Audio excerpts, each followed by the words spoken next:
ایک تو فرمائیے سر کہ یہ جو ایک بینچ کو کیس تفویض کیا جاتا ہے، ایلوکیٹ کیا جاتا ہے، تو کیا رجسٹرار اپنی مرضی سے یا ایون کمیٹی جو ہے اپنی مرضی سے اس بینچ کو کا کیس وہاں سے دوسرے بینچ کو منتقل کر سکتی ہے اور بینچ کی اثر نو تشکیل ہو سکتی ہے، نیا اس میں جج ڈالا جا سکتا ہے؟ قانونی پوزیشن کیا ہے جناب؟ دیکھیں جی، اس کی جو بیک گراؤنڈ ہے اس کو میرا خیال ہے بیان کرنا ضروری ہے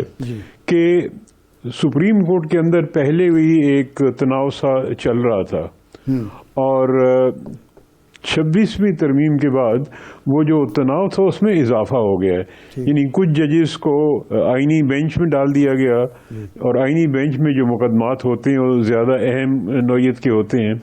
اور کچھ جو ہے ججز ہیں وہ دوسرے کیسز سنیں گے،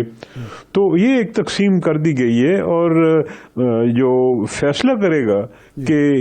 بینچ کن ججز پہ مشتمل ہوگا، کون سے کیسز سنے گا، وہ ایک ایسی باڈی کرتی ہے جس پہ ایگزیکٹو کا کنٹرول زیادہ ہے۔ اب یہاں پہ یہ ہوا ہے کہ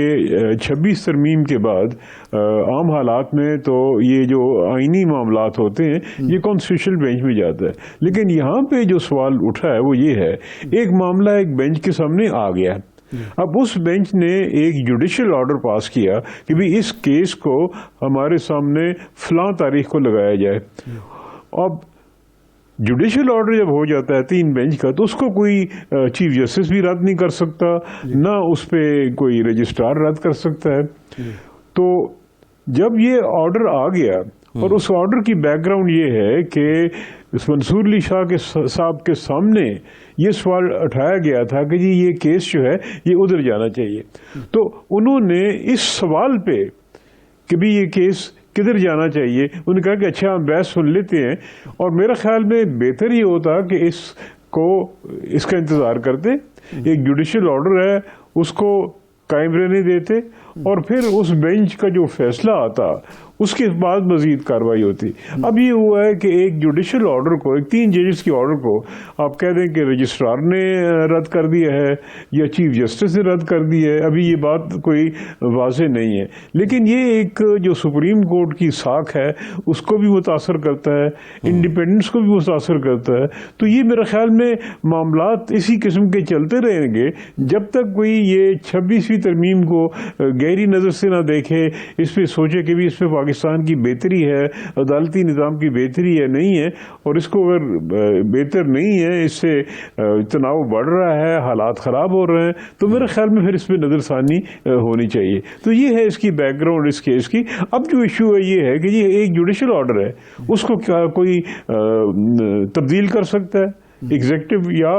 رجسٹرار یا کوئی؟ کیونکہ جوڈیشل آرڈر جب ہو گیا تو وہ تو پھر جوڈیشل آرڈر ہے، ایک عدالت کا آرڈر ہے، اس کو کسی کو رد کرنے کی اجازت نہیں ہوتی۔ اچھا وسیم صاحب، آج رجسٹرار سے جب یہ سوال ہوا کہ جی یہ جب ایک ایلوکیٹ ہو گیا ایک بینچ کو تو اس کو واپس کیوں لیا گیا، تو اس کا جواب یہ تھا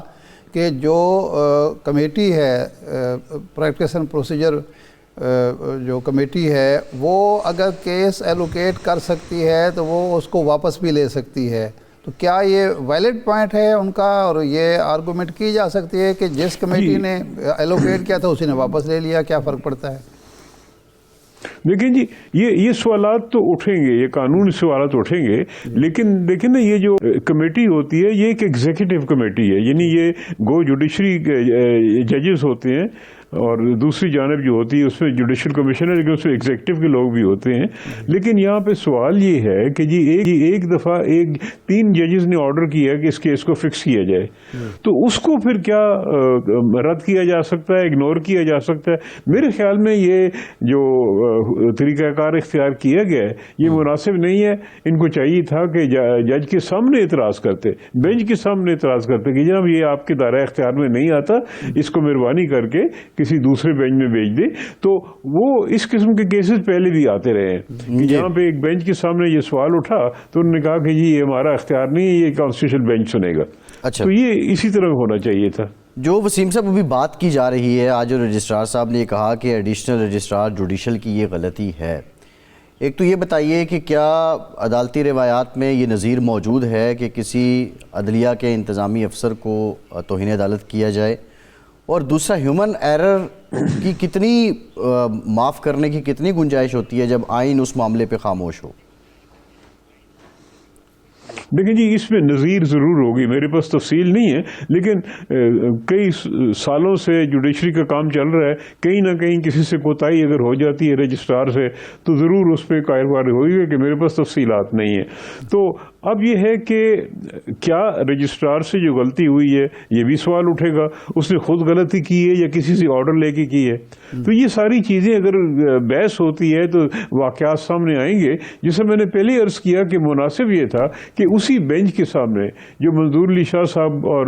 ان کے جو دوسرے ساتھی تھے، انہوں نے جو آرڈر کیا تھا اس کے مطابق کیس لگتا، اس کے سامنے یہ اعتراض کیا جاتا، اٹارنی جنرل صاحب بھی پیش ہوتے، جو بھی دیگر پارٹیز پیش ہوتی، اور باقاعدہ اس پہ بحث ہوتی کہ جی آپ کو اختیار ہے نہیں ہے، کیا کرنا چاہیے۔ یہ وہاں ہوتا تو زیادہ مناسب تھا، بہتر ہوتا۔ اچھا، اس میں یہ ہوا کہ جو پریس ریلیز جاری کی گئی ہے اس میں باقاعدہ وضاحت کی گئی ہے کہ یہ جو بدنیتی اس میں شامل نہیں تھی، ایک غلطی سے بینچ فکس ہو گیا تو اس غلطی کو درست کیا گیا۔ وہ جو توہین عدالت کا آرڈر ہے وہ اس پریس ریلیز کے ذریعے ختم کیا جا سکتا ہے، غیر مؤثر ہو جائے گا، کیونکہ پریس ریلیز میں کہہ دیا گیا ہے کہ ایک نیک نیتی پر مبنی غلطی تھی۔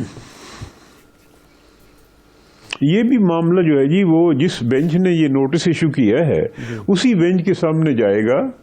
یعنی عام طریقہ کار یہی ہے،